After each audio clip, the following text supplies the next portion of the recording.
Hare Krishna, ¿cómo están? Hare Krishna. Hola, Hare Krishna. Muy Hola, Hare Krishna. buenas tardes. Muchas gracias por participar en esta clase de Bhagavad Gita, en en este circuito de charlas del Bhagavad Gita tal como es. Bienvenidas, bienvenidos a todos. Estamos también transmitiendo para Facebook de amigos, de Bhakti Amigos. Y también se está grabando esta charla para después agregarla a nuestro canal de YouTube. Así que por varias partes la pueden volver a ver. Va a estar grabada por Facebook, va a estar subida al canal, así que cualquier cosa la podemos repasar de nuevo, ¿no? Así que mucho gusto. Bueno, mi nombre es Dina Dayal y este circuito de charlas se está compartiendo a través del proyecto Bhakti Amigos, que es un proyecto que está meramente direccionado a compartir la conciencia de Krishna o el proceso del Bhakti Yoga de manera fácil, sencilla y práctica para todas las personas, ¿no? Entonces, vamos a comenzar con nuestro circuito de charlas. El día de hoy tenemos una charla bien interesante, el Bhagavad Gita. Vamos a hablar sobre el tema el conocimiento trascendental, el resultado de una guía espiritual adecuada, ¿no? Para recordarles a todos que nos pueden sintonizar todos los miércoles y domingos a las 6:30 de la tarde con el mismo link, la misma clave de Zoom, totalmente accesible para todos, ya sea por Facebook o por Zoom, por donde ustedes quieran, pueden participar de estas charlas. Nos pueden hacer cualquier tipo de preguntas en relación al tema o no, independientemente de lo que veamos hoy día. Vamos a estar compartiendo diferentes temas importantes que el Bhagavad Gita nos enseña, ¿no? Bueno, el Bhagavad Gita aquí lo tengo yo, aquí se ve en la cámara, libro muy importante, muy especial dentro de toda la cultura antigua de los Vedas. El Bhagavad Gita se considera uno de los libros canónicos más importantes de todo este conocimiento espiritual. Entonces vamos a hablar acerca de este tema, ¿no? El conocimiento trascendental. O para recordar un poquito, bueno, el Bhagavad Gita literalmente significa el canto de Dios, ¿no? Bhagavad viene de la palabra Bhagavan, que quiere decir aquel que posee todas las diferentes opulencias que existen. Ya sea, por ejemplo, la persona que se denomina como Bhagavan es aquella que es supremamente bella, supremamente fuerte, opulenta, rica, renunciada, sabia, ¿no? Fuerte, todas esas diferentes cualidades que conllevan una persona opulenta, las tiene Bhagavan. Entonces, Krishna es otro nombre de Krishna, es otro nombre de la divinidad, aquel que posee todas las opulencias en absoluto. Y Gita significa el canto del absoluto o el canto de Dios, el canto de Krishna. Entonces, el Bhagavad Gita en sí mismo es una conversación que tiene Krishna con Arjuna, Krishna siendo la personalidad, la personificación de Dios, de lo divino original, y Arjuna representa al alma, ¿no? A un devoto. Arjuna en sí es un devoto, es un practicante del Bhakti Yoga y a la vez es discípulo de Krishna. El Bhagavad Gita se presenta en un contexto social bélico, hay una guerra entre medio, donde Krishna y Arjuna están dentro de un bando y los otros, el otro bando se llama los Kurus. Arjuna y Krishna estaban dentro del bando de los Pándavas, ¿no? Con deseos de pelear y los Kurus también, ¿no? Entonces estaban dentro de un contexto social bélico, de guerra. Y antes de iniciar la guerra, el Bhagavad Gita se habla, ¿no? Arjuna le pide a Krishna que por favor le instruya acerca del deber del ser humano, del propósito de la vida del ser humano, por qué nosotros estamos aquí, cuál es nuestra relación con este mundo material, por qué estamos condicionados al tiempo, el karma, las situaciones de esta vida. Y Krishna muy bellamente explica toda esta ciencia de la autorrealización, todo este conocimiento trascendental, que es lo que vamos a analizar hoy día en el Bhagavad Gita, ¿no? El Bhagavad Gita se habló hace aproximadamente 5.000 años atrás, esta conversación que tuvo lugar ahí en el campo de batalla. Y en esta Sagrada Escritura, en este libro supremo y bello, se hablan 5 temas principales. O sea, el alma, la naturaleza del alma, las cualidades divinas de Dios y sus energías que mueven este mundo, la naturaleza material, también se habla acerca sobre la naturaleza, tanto la naturaleza divina como la naturaleza material, cómo todo esto está sobrellevado por el tiempo, cómo el tiempo todo lo deteriora y todo lo envuelve con el tiempo pasado, con el pasado, presente y futuro, y cómo el karma nos ata a este mundo. Cualquier acción que nosotros realicemos en este mundo después tiene una reacción. Entonces, Pues estos 5 temas se tratan a grandes rasgos en el Bhagavad Gita en sus diferentes 18 capítulos y todo está vinculado directamente con el Bhakti Yoga, ¿no? Esta ciencia de vincular yoga o unir, ¿no? Reunir la conciencia individual del alma con la conciencia suprema de Dios. ¿Cuál es el vínculo que tenemos directo con lo supremo, ¿no? Entonces, el autor del Bhagavad Gita, quien presentó este conocimiento para Occidente, se llama Bhaktivedanta Swami Prabhupada. Prabhupada representa, es en quien cae toda una cadena de maestros ininterrumpida, ¿no? Se conoce como el sistema de sucesión discipular o Paramparam, también se conoce en sánscrito, una cadena ininterrumpida de maestro a discípulo, que con el pasar de los años se transmite el conocimiento científico espiritual de estas escrituras y cada uno de los representantes de la asociación discipular van compartiendo sus realizaciones al respecto. Entonces, lo que tenemos ahora del Bhagavad Gita es la expresión pura y directa de un maestro que está directamente relacionado con la cadena discipular, ¿no? Prabhupada, además de esto, Prabhupada es el representante más destacado de toda la sabiduría védica, también en los tiempos modernos, entonces es alguien sumamente importante.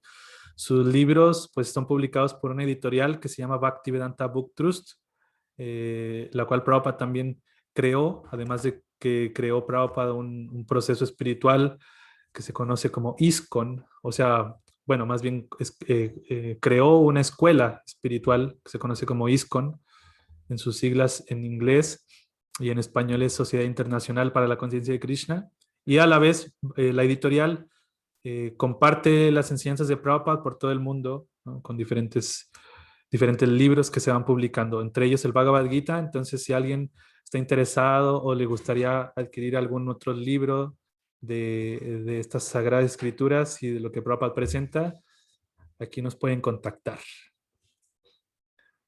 Entonces, bueno, vamos a ir a lo que nos concierne. El conocimiento trascendental, el resultado de una guía espiritual adecuada. Este es el tema que vamos a tratar hoy día. Bhagavad Gita, como decíamos, tiene muchos temas, ¿no? Y vamos a poder ir abordando diferentes temáticas conforme vayamos teniendo estas charlas del Bhagavad Gita. Vamos también a tener invitados especiales en su momento para compartir las diferentes temáticas del Bhagavad Gita. Y bueno, ¿qué vamos a ver hoy día? ¿Qué temas vamos a ir compartiendo en relación a nuestro tema principal, ¿no? Vamos a hablar acerca de qué es conocimiento, qué significa tener conocimiento, cómo podemos adquirir conocimiento, ¿no? Vamos a hablar sobre diferentes métodos de adquirir conocimiento, porque nuestro punto principal es el conocimiento trascendental, el conocimiento acerca del ser, del alma, del espíritu, de la trascendencia, de la autorrealización, ¿no? Entonces, ¿a qué se refiere con conocimiento trascendental? Los diferentes métodos de adquirir conocimiento lo vamos a ver y vamos a ver cuál es el más adecuado también. Hay 3 principales métodos de adquirir conocimiento de acuerdo a las escrituras védicas y acá vamos a guiarnos por uno principalmente. Vamos a presentar los 3 de manera más general y vamos a guiarnos por uno. Y bueno, por último vamos a hablar acerca de la necesidad, la responsabilidad de cada quien de acudir a una fuente autorizada de conocimiento. Después de hablar un poco acerca de los métodos o los diferentes sistemas de adquirir conocimiento, vamos a hablar también acerca de reconocer cuál es la fuente autorizada de conocimiento. Y por último, cuál es el resultado del conocimiento trascendental, ¿no? ¿Por qué nosotros estamos acudiendo a un conocimiento espiritual, ¿no? Y guiarnos bajo un principio de un guía adecuado, ¿no? Entonces vamos a hablar acerca de todos estos temas, así que no se la pueden perder. Pueden ir anotando también algunos conceptos. Vamos a ver varios conceptos hoy día del Bhagavad Gita, entonces también pueden tener a la mano un pequeño cuadernito donde vayan anotando tal vez sus preguntas, sus inquietudes o conceptos básicamente, ¿no? Conceptos como por ejemplo Sabda, que vamos a hablar un poco sobre eso, Anumana, Pratyaksha, el Guru, muchos conceptos diferentes que el Bhagavad Gita nos comparte, ¿no? Entonces, antes de leer el Bhagavad Gita, vamos a recitar unos mantras también, un mantra de invocación, y vamos a recitar también, de mi parte voy a recitar una sección de mantras para refugiarme en mi maestro espiritual, para que nosotros podamos hablar algo conciso y adecuado en esta charla del Bhagavad Gita. Son mantras que invocan la auspiciosidad, invocan la prosperidad espiritual también, invocan refugio al maestro espiritual. Y este en particular, el mantra de invocación, Om Namo Bhagavate Vasudevaya, denota una reverencia a Bhagavan, a Krishna, a Dios, para que nos pueda ayudar a hablar el Bhagavad Gita con elocuencia. Entonces vamos a recitarlo 3 veces y después yo voy a recitar una serie de mantras para refugiarme en mi maestro espiritual. Entonces, Om Namo Bhagavate Vasudevaya. Om Namo Bhagavate Vasudevaya. Om Namo Bhagavate Vasudevaya. Namam Vishnu Padaya Krishna Prestaya Bhutale Srimate Bhakti Vedanta Swaminiti Namine Namaste Saraswati Deve Gauravani Pracharine Nirvishesha Shunjavadi Pashatyade Shatarine Vanchakalpatarivyacha Kripa Sindhuvya Evacha Patitanam Pavanevyo Vaishnavevyo Namo Namaha Jaya Sri Krishna Chaitanya Prabhu Nityananda Shri Advaita Gadadhar Srivasadi Gaura Bhakta Vrinda Hare Krishna, Krishna Krishna, Hare Hare, Hare Rama, Rama Rama, Hare Hare, Hari Om Tat Sat. Okay, bueno, vamos a comenzar con nuestro tema importantísimo del día de hoy. Este tema lo sacamos del capítulo 4 del Bhagavad Gita. El capítulo 4 se llama especialmente el conocimiento trascendental. Aquí Krishna desarrolla diferentes aspectos del conocimiento trascendental, de dónde surge el conocimiento trascendental, qué es lo que resulta al obtener este conocimiento trascendental, cuál es la posición de Krishna o Dios en base a este mundo material, cómo es que él se relaciona con este mundo también, y cómo para poder entender todo esto, la ciencia trascendental o la ciencia del Bhakti o la autorrealización, la ciencia de la autorrealización, tenemos que acudir a una fuente correcta de conocimiento. Entonces, vamos a leer 6 versos del Bhagavad Gita y en base a los significados que Prabhupada da, vamos a leer un significado, un aporte, un comentario que Bhaktivedanta Swami Prabhupada da en el Bhagavad Gita. Vamos a leer ese significado y nos vamos a guiar con su significado también para explicar ciertos puntos de esta charla. Entonces vamos a leer desde el texto 34 hasta el texto 40. Así que ojalá puedan tener ahí su Bhagavad Gita a la mano también para que nos acompañen en la lectura de estos versos. Y bueno, vamos a comenzar. El verso número 1 dice: tan solo trata de aprender la verdad acudiendo a un maestro espiritual. Hazle preguntas de un modo sumiso y préstale servicio. El alma autorrealizada puede impartirte conocimiento porque ha visto la verdad. Esto le está diciendo Krishna a Arjuna, a su discípulo amigo que está en el campo de batalla de Kurukshetra, en medio del campo de guerra. Después Krishna dice: habiendo obtenido verdadero conocimiento proveniente de un alma autorrealizada, nunca volverás a ser víctima de semejante ilusión, pues por medio de ese conocimiento verás que todos los seres vivientes no son más que partes del Supremo, o en otras palabras, que son míos. Texto 36. Aun cuando se te considere el más pecador de todos los pecadores, cuando te sitúes en el bote del conocimiento trascendental, serás capaz de cruzar el océano de los sufrimientos. Texto 37. Así como un fuego ardiente convierte la leña en cenizas, oh Arjuna, asimismo el fuego del conocimiento reduce en cenizas todas las reacciones de las actividades materiales. Texto 38. En este mundo no hay nada tan sublime y puro como el conocimiento trascendental. Dicho conocimiento es el fruto maduro de todo misticismo, y aquel que se ha vuelto experto en la práctica del servicio devocional disfruta de ese conocimiento internamente a su debido tiempo. Un hombre fiel que se consagra al conocimiento trascendental y que subyuga los sentidos es merecedor de obtener ese conocimiento. Y al adquirirlo, encuentra rápidamente la suprema paz espiritual.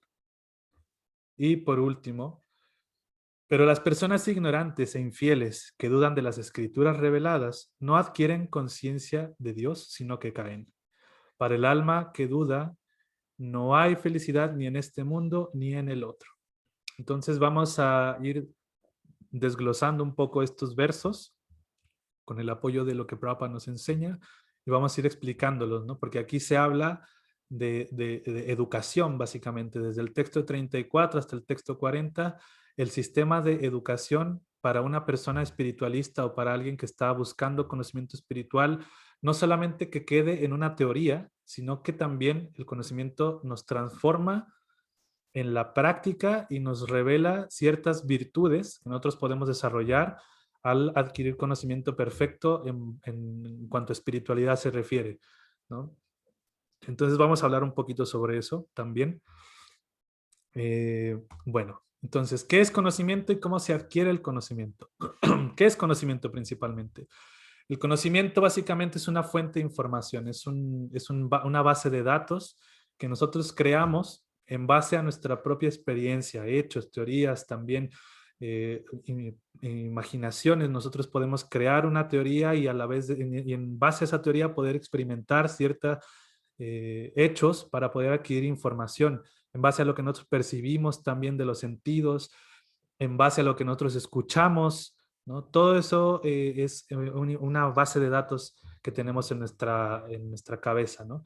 ¿No? Toda esa base de datos ayuda a definir una realidad, ¿no? De toda nuestra percepción sensorial y de todos los elementos en la cual vivimos, de la naturaleza de nuestra realidad, de la percepción de la realidad, la creamos en base a nuestro conocimiento adquirido. Entonces, existen tres áreas para adquirir conocimiento de cualquier área de conocimiento, de cualquier campo, de cualquier fuente de información. Existen tres áreas para adquirir conocimiento. Entonces aquí vamos a ir hablando sobre diferentes conceptos que las escrituras védicas nos enseñan. El primero de ellos se llama pratyaksha. Pratyaksha quiere decir la percepción sensorial.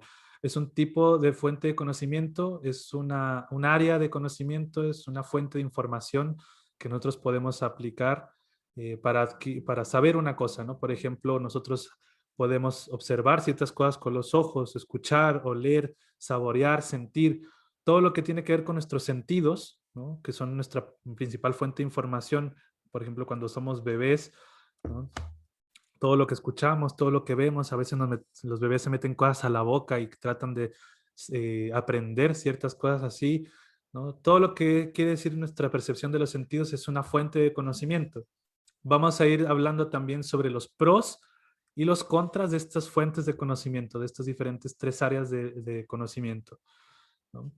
Por ejemplo, si nosotros ponemos a analizar pratyaksha o la fuente de percepción sensorial para adquirir conocimiento, podemos darnos cuenta también de que los sentidos a su vez son imperfectos. Es algo que no podemos confiar mucho. Por ejemplo, nosotros no podemos escuchar ciertos niveles, ¿no? de frecuencia, ¿no? Hay frecuencias que son completamente nulas para el oído humano, pero que para otras entidades vivientes, para otros seres vivos, sí las pueden escuchar, ¿no? Por ejemplo, hay aparatos hoy en día que si uno los conecta y les pone on, son aparatos que generan una cierta frecuencia para ahuyentar a los ratones, por ejemplo. Uno lo prende y no escucha nada, simplemente no llegamos a percibir ningún tipo de sonido ni frecuencia, pero hay otras entidades vivientes que sí lo escuchan, ¿no? De la misma forma, también a veces existe este sistema, eh, a veces pasa, ¿no? Cuando uno está recibiendo información, que hay este fenómeno del teléfono descompuesto, ¿no? Uno escucha algo y después lo transmite con sus palabras y esa persona escucha otra cosa porque lo está entendiendo diferente y así sucesivamente vamos creando otra realidad de lo que escuchamos al principio, ¿no? Nuestro oído básicamente es imperfecto. Hay veces que inclusive se nos va el sonido, se nos va la audición y tenemos que utilizar aparatos. Igualmente la vista, ustedes me pueden ver que uso lentes para ver, porque si no, no veo nada, veo todo borroso. Si no uso los lentes, también mi sentido de la vista está desgastado y no puedo yo completamente confiar de mi sentido de la vista. Por lo tanto, tengo que usar algún artefacto exterior que me ayude a poder percibir bien la realidad. El sentido del gusto, también no podemos fiarnos mucho de él, a veces perdemos las papilas gustativas, mismo también en el sentido de la vista también no podemos ver en la oscuridad, ¿no? Está muy limitado en realidad la adquisición de conocimiento en base a los sentidos. No podemos ver en la oscuridad, no podemos respirar o saborear cosas bajo el agua, tampoco, no podemos tocar cosas muy calientes para conocerlas, ¿no? No podemos tener una percepción real del fuego, por ejemplo, porque no sabemos cómo se siente, solo tenemos la sensación de quemadura, ¿no? Entonces, en sí, nuestros sentidos a la vez son fuentes un poco desconfiables para adquirir conocimiento. Son fuentes que son imperfectas y a la vez limitadas. Entonces, bueno, vamos a ir viendo estos pros y contras para adquirir conocimiento, porque aquí el Bhagavad Gita nos habló acerca, en el primer verso que vimos, el verso 34, que tenemos que acudir a una fuente de conocimiento fidedigna, ¿no? Trata de aprender la verdad acudiendo a, y ahí después lo vamos a analizar de nuevo, ¿no? El siguiente sistema de adquirir conocimiento se le conoce como Anumana. Anu quiere decir seguir y mana, para los que practican los mantras, mana o mantra, viene la palabra man, viene la palabra mana, que significa mente. Entonces, Anumana quiere decir seguir a la mente, ¿no? Especulación mental, básicamente.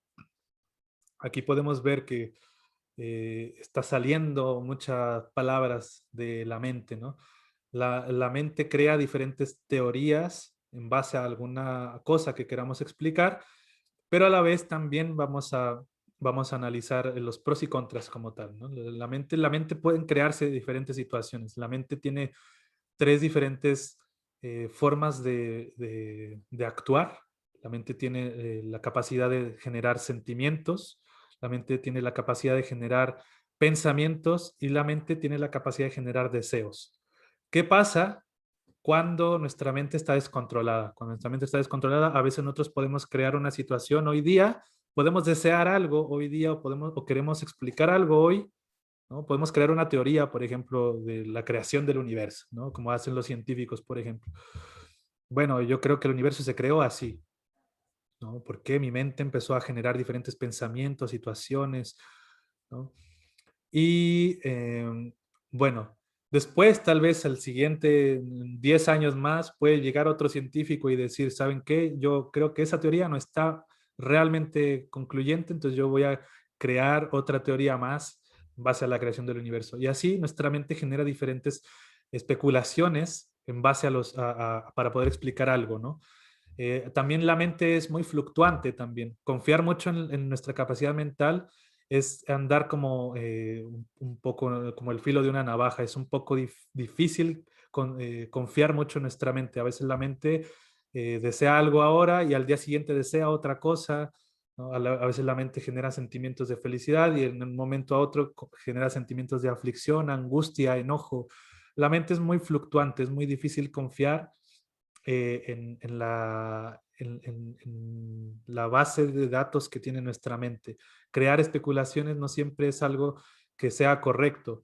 De hecho, bueno, no es algo muy recomendable generar nuestra propia manera de guiar nuestra espiritualidad en base a lo que nosotros pensamos, ¿no?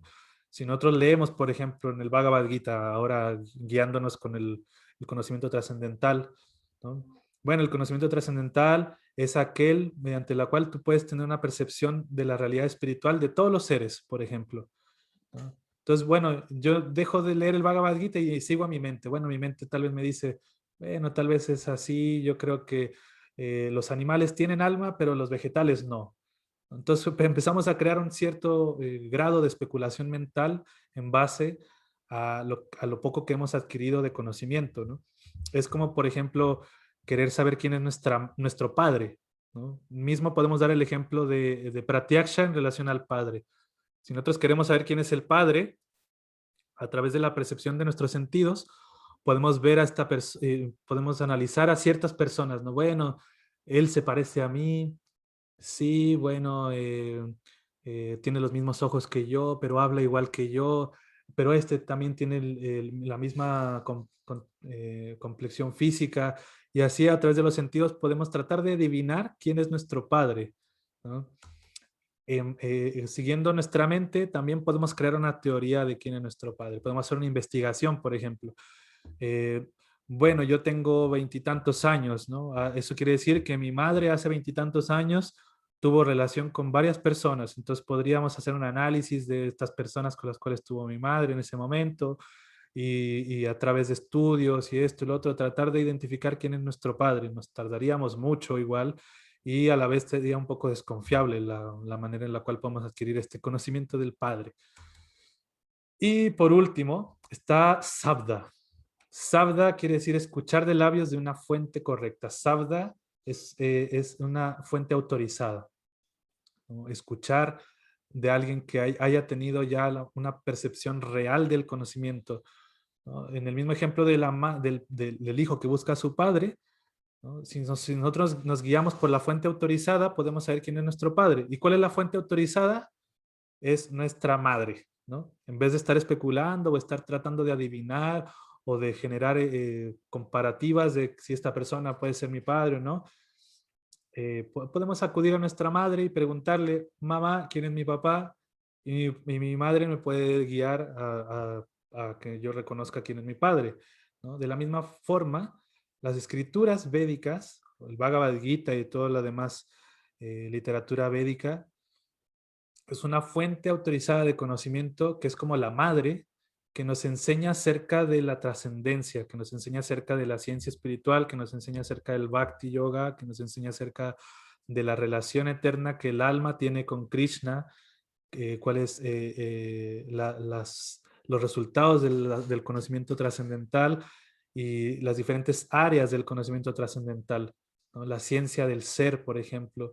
Los Vedas son como nuestra madre y Krishna es como el padre que nosotros queremos conocer, ¿no? Entonces, eh, qué nos recomiendan los Vedas? Sabda. Sabda es la fuente más autorizada de conocimiento. Sabda es la fuente más, digamos, fidedigna, confiable para adquirir un conocimiento mismo. Si queremos estudiar música, tenemos que acudir a un maestro de música, ¿no? Que nos enseñe, por ejemplo, cómo tocar guitarra. Si queremos aprender acerca de la ciencia espiritual, debemos acudir, como dice Krishna aquí en el verso 34, a un maestro espiritual. Krishna le dice a Arjuna, tan solo trata de aprender la verdad acudiendo a un maestro espiritual. Hazle preguntas de un modo sumiso y préstale servicio. Las almas autorrealizadas pueden impartirte conocimiento porque han visto la verdad, ¿no? Una fuente autorizada de conocimiento tiene clara la vivencia y la vivencia porque él ya ha desarrollado esta realización en su vida, ¿no?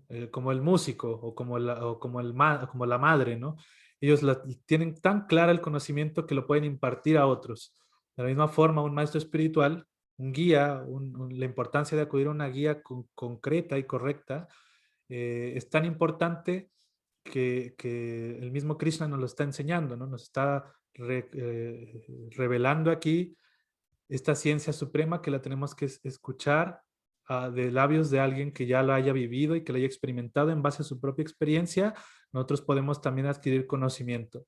Entonces, en primer lugar, para seguir desarrollando esta charla, la fuente autorizada de conocimiento, debemos aprender qué es una fuente autorizada de conocimiento y cómo guiarnos en base a la propia experiencia de la fuente autorizada, ¿no?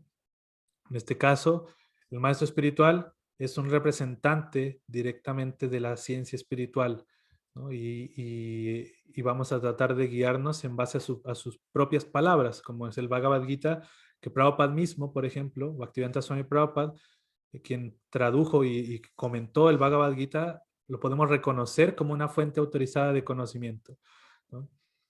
Entonces, Krishna está diciendo aquí las características de aquel que es una fuente autorizada de conocimiento. Ha visto la verdad, ¿no? ¿Qué es esa verdad? ¿Qué quiere decir conocimiento trascendental? Si nosotros decimos, bueno, un maestro espiritual sabe la verdad, sabe el conocimiento trascendental, ¿qué es ese conocimiento trascendental? ¿Qué es lo que yo estoy buscando que el maestro espiritual me puede compartir? ¿No? Bueno, para eso tenemos que desarrollar ciertas cualidades. Tenemos primero que tener la tendencia a inquirir, a querer saber. Por medio de preguntas, uno se acerca al maestro espiritual por medio de preguntas, ¿no? Uno le hace preguntas, pero estas preguntas tienen que tener características. Principalmente tienen que ser preguntas que estén relacionadas, o sea, que no sean preguntas absurdas, sino que estén relacionadas con el área del conocimiento a la cual queremos aprender, que es la ciencia espiritual, ¿no? Una pregunta, por ejemplo, que uno le puede hacer a un maestro espiritual es, ¿quién soy yo? ¿De dónde vengo? ¿Por qué estoy sufriendo en este mundo? ¿Cuál es la razón por la cual estoy aquí en este mundo padeciendo los diferentes sufrimientos? ¿Cómo puedo liberarme de este enredo material? ¿No? ¿Por qué tengo que estar aquí en este mundo? ¿Cuál es la naturaleza con la cual yo puedo desenvolverme bien espiritualmente también? ¿No? Y para que esto se complemente todavía más, uno debe prestar servicio a la instrucción del maestro espiritual y al maestro espiritual mismo, ¿no? Aquí Krishna nos está dando estos tips para cuando nosotros nos enfrentemos a esta situación tan especial en la vida de una persona que está practicando la vida espiritual, que es acudir a un maestro espiritual. Sabemos ya que Krishna nos está enseñando cómo podemos reconocer a un maestro espiritual y cómo podemos prestarle servicio, ¿no? Y cómo tenemos que acercarnos a él también. Entonces, ¿cuál es esa verdad? ¿Cuál es ese conocimiento trascendental del cual hemos estado hablando, ¿no? Ya sabemos que la fuente correcta es el guru, ¿no? El sabda, escuchar de labios de una fuente correcta. Entonces, ¿qué es conocimiento trascendental? Aquí, en este momento, Krishna nos enseña características del conocimiento trascendental, ¿no? Vamos a ver acerca de las características del conocimiento trascendental. Son varias características desde el texto 35 del Bhagavad Gita hasta el texto 39, perdón. No, 38, sí, 38. Este verso es el verso 38 del capítulo 4. Y desde el verso 35, 36, 37, 38, o sea, esos 4 versos en particular, nos enseñan las características del conocimiento trascendental y los resultados que uno obtiene al recibir el conocimiento trascendental de labios de alguien también con cualidades trascendentales, como lo es un maestro espiritual. Entonces, este verso dice, en sánscrito lo voy a leer también, dice, Nahi ya nena sadrisham pavitram iha vidyate, tat swayam yoga samsidaha kali natmani bindati. La traducción es, en este mundo no hay nada tan sublime y puro como el conocimiento trascendental. Dicho conocimiento es el fruto maduro de todo misticismo, y aquel que se ha vuelto experto en la práctica del servicio devocional disfruta de ese conocimiento internamente a su debido tiempo. Entonces aquí Krishna da diferentes cualidades del conocimiento trascendental, ¿no? El conocimiento trascendental es algo sublime, es algo completamente fuera de los cánones conocimiento material, ¿no? Es algo que trasciende completamente el plano material, ¿no? Es puro, o sea, pavitram, ahí está la palabra en sánscrito, en la segunda línea. Pavitram significa puro, ¿no? Swayam Yoga Samsiddhi quiere decir que es el conocimiento más original que existe y que es el fruto maduro de todo misticismo, ¿no? Yoga Samsiddhi, Samsiddha, ¿no? Entonces, algo que es completamente místico también, algo que trasciende las áreas materiales de conocimiento, ¿no? Un conocimiento absoluto que explica la relación que tenemos con este mundo y con Dios también, ¿no? Entonces, aquí Prabhupada nos da este significado de este verso en particular y lo vamos a leer también. Dice, Cuando hablamos de conocimiento trascendental, lo hacemos en términos de la comprensión espiritual. Siendo esto así, no hay nada tan sublime y puro como el conocimiento trascendental. La ignorancia es la causa de nuestro cautiverio y el conocimiento es la causa de nuestra liberación. Este conocimiento es el fruto maduro del servicio devocional. Y cuando uno se sitúa en el estado de conocimiento trascendental, no tiene que buscar la paz en ninguna otra parte, pues disfruta de paz interna. En otras palabras, este conocimiento y la paz culminan en el estado de conciencia de Krishna. Esa es la última palabra del Bhagavad Gita. ¿Okay? Entonces, todo el Bhagavad Gita en sí está diseñado por Krishna para transmitirnos conocimiento trascendental, ¿no? Este conocimiento que trae como resultado la paz interna de una persona que ha comprendido el conocimiento, y aquí vamos a hablar un poquito sobre qué pasa cuando nosotros nos quedamos solamente en la teoría. Cuando uno trasciende la teoría a la práctica y a la realización, trae paz espiritual, y eso es el propósito del Bhagavad Gita, que nosotros podamos encontrar paz espiritual en nuestra posición espiritual con Krishna, ¿no? Nuestra naturaleza espiritual florece cuando nosotros del conocimiento lo transformamos a realización. Entonces, ¿qué pasa con el conocimiento? Por ejemplo, eh, bueno, el conocimiento en sí se divide en tres, ¿no? Está el conocimiento teórico, o sea, lo que nosotros podemos aprender leyendo, ¿no? Conceptos, por ejemplo, contextualizaciones también, ejemplos. Todo lo que es conocimiento teórico es una fase del conocimiento nada más. Por ejemplo, el conocimiento espiritual está dividido en estas tres fases también. Así que para que pongan mucha atención. La primera fase del conocimiento espiritual es la teoría, ¿no? Por ejemplo, saber las cualidades del alma, entender teóricamente que yo no soy este cuerpo material, sino que soy un alma espiritual. Entender teóricamente que tengo que acercarme a un maestro espiritual con ciertas características, tanto características que tiene que tener un maestro espiritual como características que tiene que tener un discípulo. Todo eso es teoría, ¿no? Entender teóricamente que existe Dios, que existe Krishna, que Krishna se presenta a través de energías en la naturaleza, que existe la tendencia material, la tendencia espiritual del alma. Todo eso es teórico, todo eso es teoría, ¿cierto? Después de que nosotros aprendemos la teoría, tenemos que llevarlo a la práctica. La práctica trae consigo el esfuerzo de la persona, ¿no? Porque teóricamente uno puede saber muchas cosas, pero cuando uno lo lleva a la práctica, ocurre una transformación, ocurre algo que nosotros empezamos a percibir las cosas desde otra perspectiva, ¿no? Empezamos a ver que a través del conocimiento nosotros nos empezamos a purificar.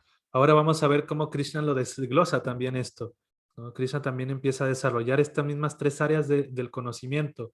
Y cuando nosotros llevamos a la práctica el conocimiento trascendental, ¿no? A través de la guía del maestro espiritual, a través de la guía de las escrituras, de todo lo que vamos experimentando con la práctica, ocurre lo más importante, que es la realización. Realización o autorrealización es cuando nosotros llevamos a la práctica el conocimiento trascendental. Y ahí ocurre una transformación en la persona.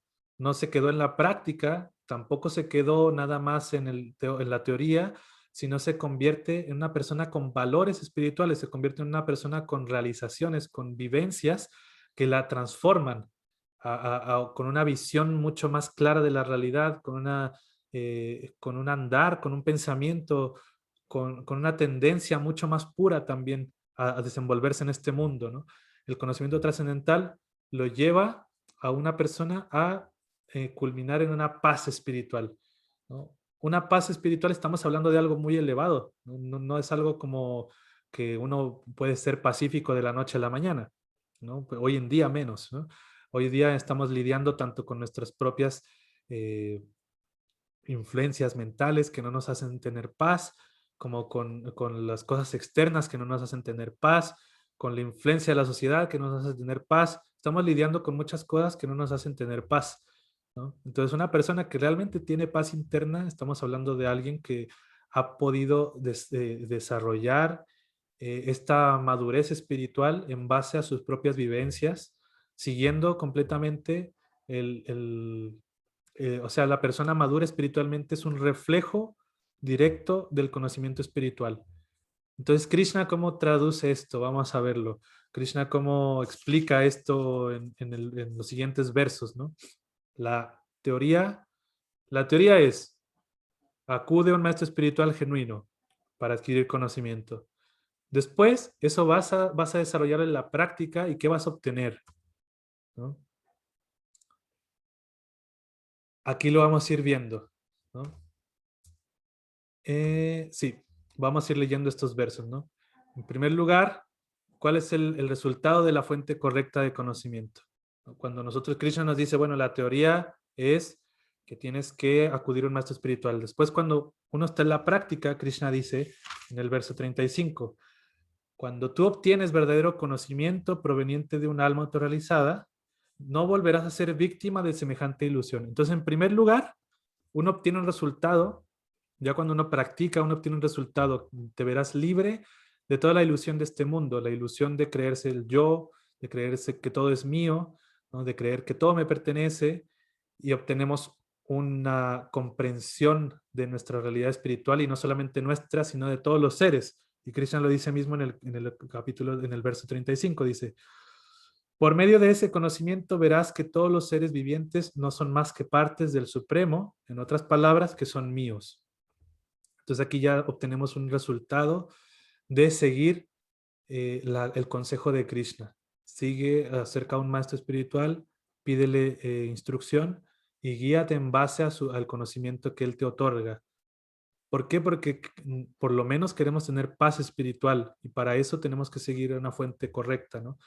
Entonces, el conocimiento espiritual no solamente da paz, sino que también nos libera, ¿no? Krishna después en el verso 36 dice, aun cuando se te considere el más pecador de todos los pecadores, cuando te sitúes en el bote del conocimiento trascendental, serás capaz de cruzar el océano de sufrimientos, ¿no?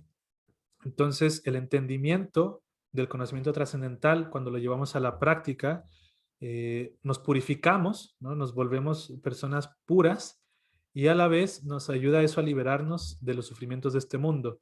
Que sufrimientos hay muchos, podemos pasarnos muchos días hablando de los sufrimientos, ¿no?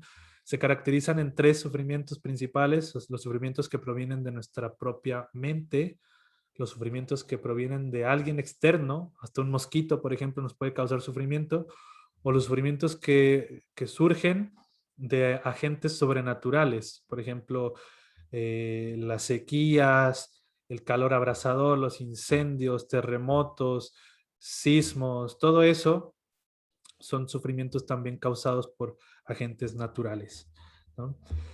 Entonces, cuando nosotros obtenemos conocimiento espiritual, ¿no? Primero entendemos que todo tiene relación con Krishna, todas las entidades vivientes tienen relación con Krishna, yo mismo tengo una relación con Krishna espiritual y empiezo a liberarme de los sufrimientos, ¿no? Uno cruza, podemos ser capaces de cruzar ese gran océano de sufrimientos, ¿no?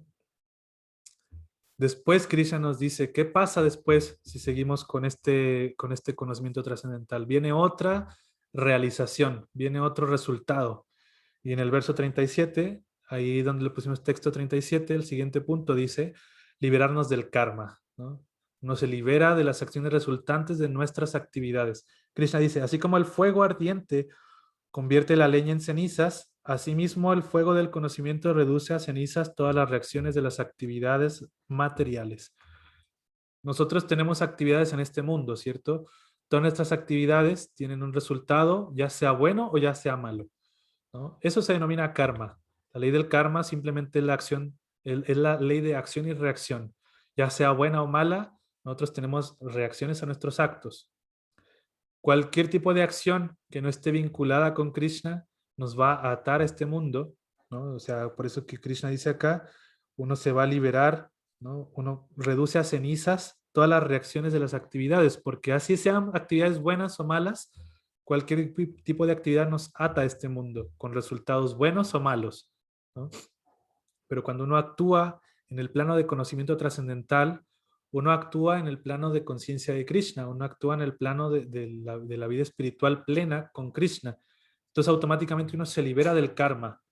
Ya no hay reacciones negativas ni positivas, ni ningún tipo de reacción en nuestra vida, porque todo está en el plano absoluto, todo está en el plano espiritual. Entonces hay reacciones espirituales a nuestras acciones espirituales basadas en conocimiento trascendental. Hay reacciones espirituales que nos liberan. Y por último, el verso 39, 38 y 39, ya leímos el 38, vamos a leer el 39. Una persona fiel que se consagra al conocimiento trascendental y que subyuga los sentidos es merecedor de obtener ese conocimiento, y al adquirirlo encuentra rápidamente la suprema paz espiritual. Entonces aquí, como veníamos hablando de las tres áreas del conocimiento, teoría, práctica y realización, esto culmina en la realización suprema, que es uno encuentra rápidamente la suprema paz espiritual, ¿no? Cuando uno llega a ese plano, uno ya desarrolló a plenitud la, la, el resultado del conocimiento trascendental. Entonces es muy bonito también cómo Krishna nos va enseñando, nos va educando en el Bhagavad Gita, como Prabhupada también nos va mostrando en los significados de qué manera uno puede ir llevando a la práctica todo esto, ¿no? Como Prabhupada nos enseña, por ejemplo, en este verso del verso 39, qué significa ser una persona fiel, ¿no? Prabhupada, por ejemplo, dice, este conocimiento en estado de conciencia de Krishna, el trascendental, puede adquirirlo una persona fiel que cree firmemente en Krishna. Entonces, ¿cómo podemos nosotros llevar eso a la práctica? Bueno, tenemos que experimentar este conocimiento trascendental, ¿no? Y poder llevar esto a ejemplificarlo a la práctica, ¿no? Cuando uno tiene confianza en el conocimiento trascendental, ¿no? Para obtener confianza en el conocimiento trascendental, uno tiene que despejar todas las dudas, ¿no? Para poder progresar espiritualmente, ¿no? ¿Qué pasa después si uno no tiene completamente fe o confianza en el conocimiento trascendental que Krishna nos enseña? Uno va a volver o va a quedarse condicionado en este mundo. Vamos a seguir pensando que yo soy esto, que esto es mío, que todo me pertenece, que las acciones de nuestro karma nos van a afectar sí o sí, ¿no? Vamos a vernos envueltos en las leyes del karma y vamos a ser incapaces de encontrar paz o felicidad. No, no vamos a poder experimentar paz en este mundo.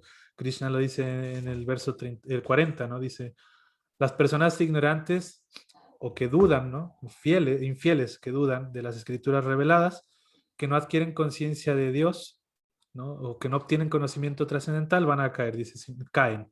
Para el alma que duda, no hay felicidad ni en este mundo ni en el otro. Entonces, para que no haya dudas, uno tiene que preguntar. Y para preguntar, uno tiene que acercarse a la fuente correcta, que es el maestro espiritual, ¿no? Para poder progresar, justamente esta frase que es de Prabhupada en este verso, para poder progresar espiritualmente, uno siempre debe despejar todas las dudas que surjan y aprovechar la oportunidad que el conocimiento trascendental ofrece. Entonces, aquí tenemos completamente un sistema claro de educación espiritual, un sistema conciso de adquirir conocimiento trascendental que está directamente presentado por Krishna y está explicado por Prabhupada para que nosotros nos podamos abrazar este conocimiento espiritual. Ya vimos qué resultados tiene el conocimiento espiritual, ¿no? Nos ayuda a entender cómo liberarnos de esta ilusión de este mundo, la ilusión de creernos este cuerpo, nos ayuda a crear revincularnos con Krishna, a entender que todos son partes de Krishna, nos ayuda también a recobrar esa conciencia espiritual, a liberarnos de los sufrimientos materiales, a liberarnos de las reacciones del karma y en última instancia, en un plano de realización ya, uno, uno encuentra paz espiritual, ¿no? Esos son los resultados de el conocimiento trascendental si lo seguimos de acuerdo a como Krishna nos enseñó. Entonces, para finalizar, quiero saber si hay alguna pregunta, algún comentario, si tienen alguna duda al respecto o alguna conclusión, algo que les haya llamado la atención de esto. Sería muy bonito poder escucharlos. ¿Qué les pareció? Porque si no hay preguntas, quiere decir que entendimos todo. Y si entendimos todo, les voy a hacer preguntas yo. Así que, ¿qué les pareció? Me gustaría escucharlos.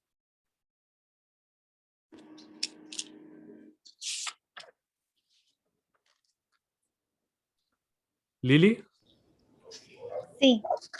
te escuchamos. O sea, por ejemplo, nosotros hablamos de que para alcanzar la paz interna o ese estado de conciencia de Krishna, el camino es tipo, bueno, aprendo la teoría y practico lo que estoy aprendiendo del conocimiento trascendental.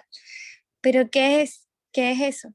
¿Qué es? O sea, es el servicio, es a través de mis acciones en el día a día, llevando a cabo todo lo que me dice Krishna de ser genuino, de ser una persona que soy ecuánime, que hago lo que pienso, lo que digo. Ese es el llevar a cabo el conocimiento trascendental en la práctica de la vida.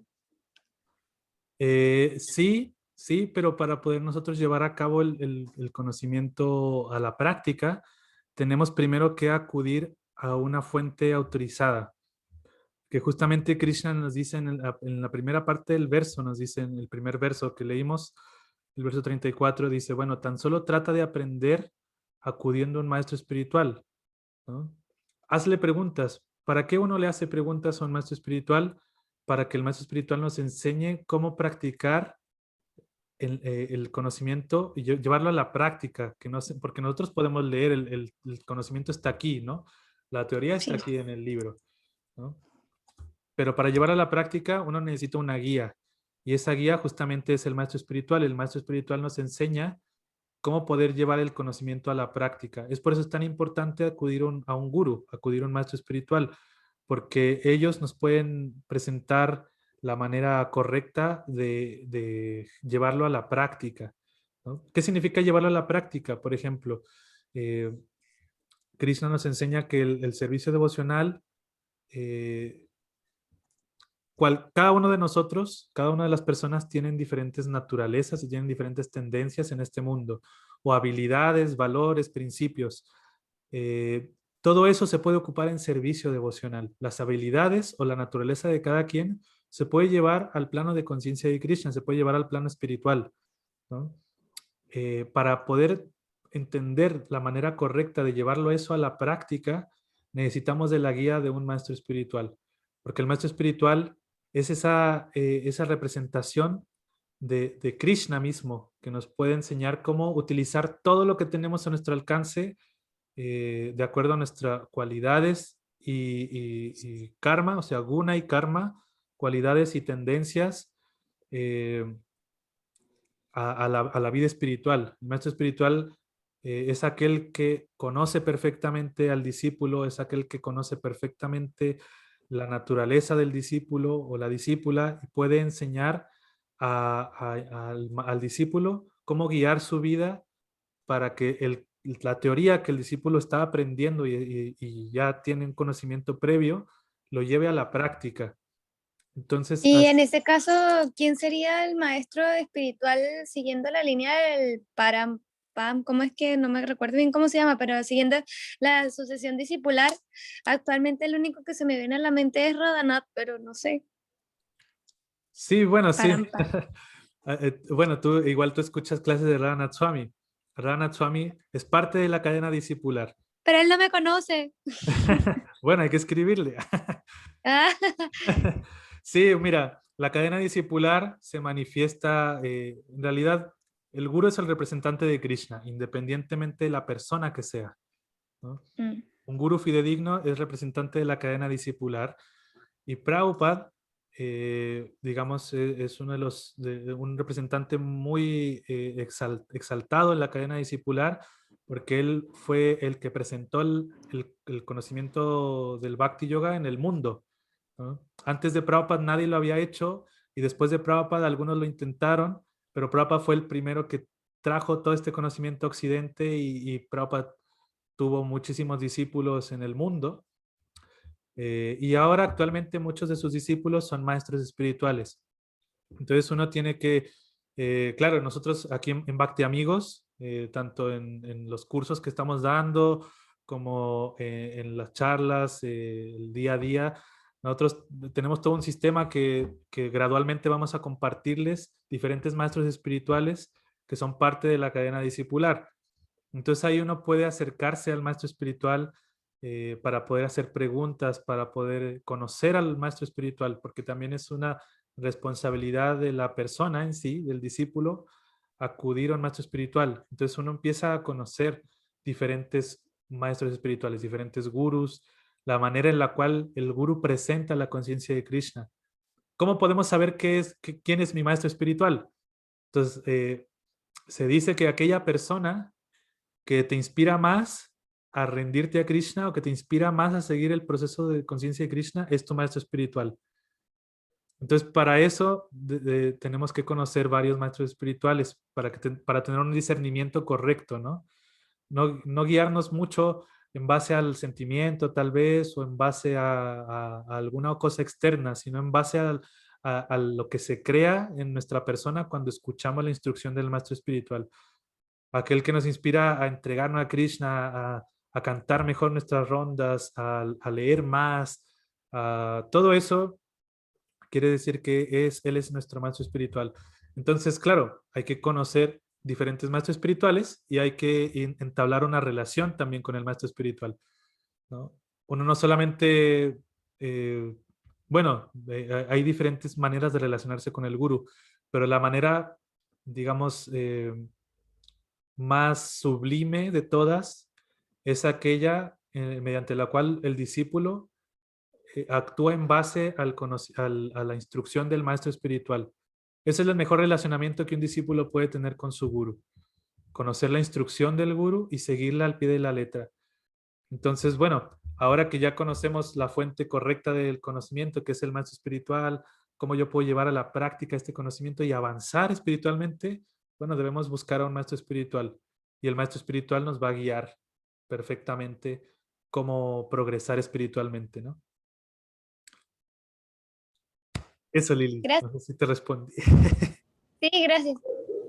Vale, muchas gracias a ti. Raúl, ¿Sí? muchas gracias por la clase. Mira, hoy día no pude estar tan atento a la clase por distintas cosas, entonces probablemente me perdí esta explicación, pero algo que vi en tu clase y que se repite mucho en el Srimad Bhagavatam es que a las personas que son como condicionadas o no devotas se le asocia el concepto de infiel. ¿Esto a qué se refiere? Si me lo pudieras aclarar un poquito, no sé. Al concepto de infiel. Sí, que se Mira, repite harto. ¿qué te parece si leemos lo que Prabhupada nos dice? Por favor. Mira, el significado de Prabhupada explicando qué significa una persona que no es fiel o que no está directamente aceptando el consejo de las escrituras védicas, dice. De entre muchas escrituras reveladas, modelo y autorizadas, el Bhagavad Gita es la mejor. Personas que prácticamente son como animales no tienen fe en las escrituras reveladas, modelo, ni conocimiento acerca de ellas. Y algunos, pese a que conocen las escrituras reveladas o pueden citar pasajes de ellas, en realidad no tienen fe en esas palabras. Y aún pese a que otros pueden que tengan fe en las escrituras, tales como el Bhagavad Gita, no creen en la personalidad de Dios Sri Krishna o no lo adoran. Esas personas no pueden tener ninguna posición en el proceso de conciencia de Krishna. Ellas caen. De entre todas las personas antes dichas, aquellos que no tienen fe y que siempre tienen dudas, no progresan en absoluto. Los hombres que no tienen fe en Dios y en su palabra revelada no encuentran bien alguno en este mundo ni en el otro. Para ellos no hay felicidad en absoluto. Por lo tanto, uno debe seguir con fe los principios de las escrituras reveladas y en ese modo ser elevado al plano del conocimiento. Únicamente ese conocimiento lo ayudará a uno a ser promovido al plano trascendental de la comprensión espiritual. En otras palabras, las personas con dudas no tienen ninguna posición en absoluto en el ámbito de la emancipación espiritual. Luego, uno debe seguir los pasos de los grandes acharyas de la sucesión discipular para así lograr el éxito. Entonces, eso es lo que Prabhupada define como una persona que no tiene confianza, que no tiene fe. Es muy normal tener dudas, o sea, todos tenemos dudas en un proceso espiritual. En cualquier área del conocimiento surgen dudas.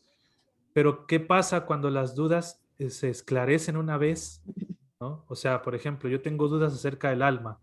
¿Será que el alma, qué soy yo así? ¿El alma qué es? Entonces uno va al Bhagavad Gita y lee que el alma es esto, esto, esto y tiene estas cualidades, ¿cierto? Pero ¿qué pasa si que aún así uno tiene esta explicación y sigue teniendo dudas? No, yo no creo que eso sea lo que el Bhagavad Gita explica, ¿no? Voy a buscar otra fuente de conocimiento. Y así hay muchas personas que principalmente son, los Vedas los declaran como gyanis o karmis, personas que tienen otro objetivo en base al conocimiento, ¿no? Si el conocimiento no satisface el interés egoísta de la persona, eso quiere decir que no tiene completamente fe en el conocimiento, ¿no? Eso quiere decir que es infiel. Entonces es normal tener dudas en el conocimiento espiritual, pero una vez que se aclaran esas dudas, no tiene que existir duda alguna, ¿no? Es diferente la persona que tiene dudas y que esclarece sus dudas, por ejemplo, con el maestro espiritual o con el Bhagavad Gita, con las escrituras, a diferencia de una persona que tiene dudas y que a pesar de la instrucción del gurú, a pesar de la enseñanza de los libros, sigue buscando otras respuestas en otras partes y así sucesivamente nunca va a estar satisfecha. Claro. Entonces, el conocimiento trascendental tiene la cualidad de satisfacer las dudas de una persona sincera en el proceso espiritual. Pero para aquel que no es sincero, sino que busca otro, eh, claro, tiene otros propósitos de conocimiento, Mm, nunca se le va a poder revelar en sí mismo la respuesta, ¿no? Siempre va a tener esas mismas dudas. Por eso que Prabhupada dice que las personas que tienen dudas siempre no tienen ninguna posición en absoluto en el ámbito de la emancipación espiritual, porque ese no es su objetivo simplemente, ¿no? Una persona que tiene como objetivo la liberación espiritual, el logro espiritual completo, quiere decir que es sincera, ¿no? Y esa claro. sinceridad lo capacita para justamente reconocer la validez de las escrituras y del consejo del maestro espiritual. Entonces eso ahí nos adentramos en otra área, ¿no? Que es justamente cómo poder ser sincero en la conciencia de Krishna. Y Claro. para ser sincero, simplemente hay que analizar nuestro interés. ¿Cuál es nuestro interés en la práctica? ¿Mi interés realmente es poder avanzar espiritualmente o estoy buscando otro interés en la conciencia de Krishna? Claro. O sea, Prabhu, se podría decir que la persona infiel en realidad es una persona tendenciosa, ¿no? Una persona que lee la escritura y dice, bueno, pero es que en realidad yo quiero seguir comiendo carne, así que aquí las escrituras dicen esto, pero se refieren a esto otro. Entonces una persona que no intenta buscar una respuesta, sino que intenta buscar una respuesta que le sea agradable a él, porque en el camino espiritual hay cosas bonitas y cosas que a lo mejor no te gustan tanto, como el tema del granjero que decía que la gallina la parte de adelante le pedía mucho dinero, pero la parte de atrás le daba huevos, entonces él deseaba cortarle la cabeza para recibir solo los huevos. Se podría decir que en realidad esta personalidad infiel no es la persona que no conoce a Krishna o que está en el proceso, sino la persona que finalmente intenta adaptar las cosas o intenta justificarse a través de las chastras, podría ser. O estaré Totalmente. especulando mucho. Ah, ya, excelente. Sí, totalmente. Mira, Prabhupada da ciertas características de una persona que no está convencida o que no es fiel, digamos. Claro. Prabhupada dice, no tienen fe en las escrituras, ¿no? Pese a que algunos conocen las escrituras o pueden citar pasajes de las escrituras, en realidad no tienen fe en las palabras. A pesar de que algunos pueden tener fe en las palabras, dice, no creen en Krishna.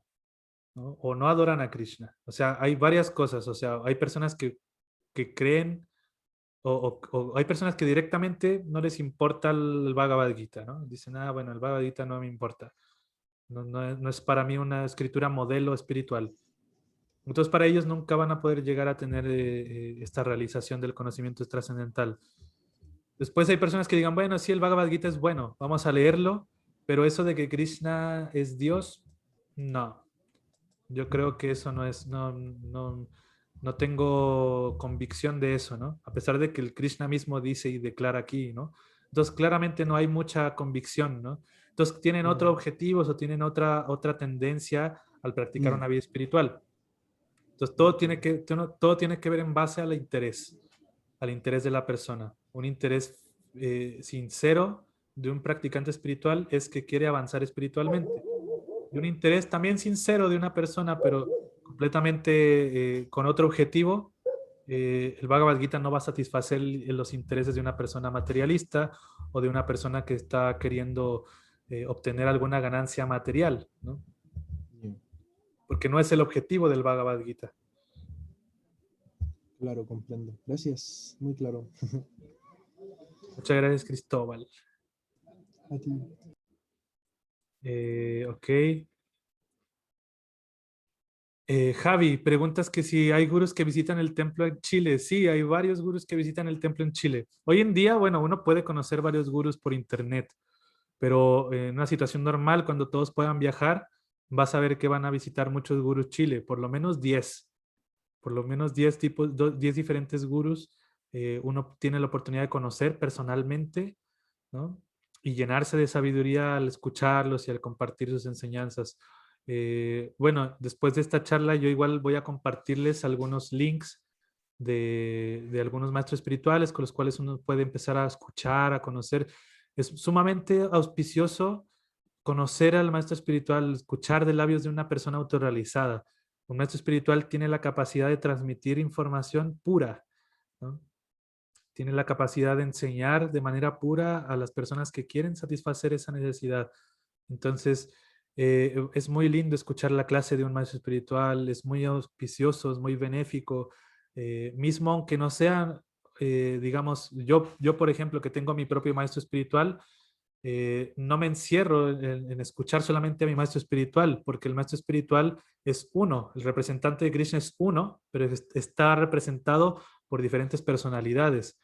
Entonces, uno tiene que escuchar de labios de la persona autorizada y fidedigna, ¿no? De labios de la persona pura, el conocimiento trascendental. Entonces, por ahí voy a compartirles algunos links de algunos maestros espirituales, algunas clases, para que haya más interacción con las palabras directamente de un maestro espiritual. En primer lugar, reconocemos a Prabhupada, ¿no? Como un maestro espiritual fidedigno. Y eso se conoce como el maestro espiritual que nos enseña, que nos instruye, ¿no? Por otro lado está el maestro espiritual que nos da el vínculo directo con Krishna, que es a través de la iniciación, por ejemplo. ¿No? Que para ese caso el maestro espiritual tiene que estar en vida.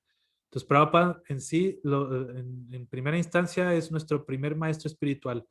Es nuestro maestro espiritual de cabecera y es con quien nosotros nos podemos refugiar con sus comentarios, enseñanzas. Y de ahí ya nosotros podemos tener un refugio seguro, ¿no? El mismo Prabhupada nos va a decir, bueno, hay que tomar iniciación con un maestro espiritual. Entonces ahí, por eso vamos a conocer a varios gurus, a varios maestros, para poder tener clara la elección del maestro espiritual. Así que eso, así que bueno, muchas gracias. Gracias a todas y todos los que participaron en esta charla del Bhagavad Gita. Les agradezco mucho, mucho. Bueno, nos vemos entonces el próximo miércoles para las charlas del Bhagavad Gita. Por acá Carmen nos compartía su experiencia con su propio maestro espiritual en el chat. Lo pueden ver ahí también, ¿no? Claro, el maestro espiritual es aquel que nos inspira más a entregarnos a Krishna y nos da esas realizaciones, ¿no? Es muy lindo realmente poder tener la oportunidad de acercarse a un gurú. Así que muchas gracias a todos ustedes. Gracias, gracias. Espero que un lindo día, una linda noche más bien. Y bueno, les deseo lo mejor. Hare Krishna. Muy buenas noches a todos. Hare Krishna, buenas Cuídense. noches. Buenas noches. Que estén bien. Haribol.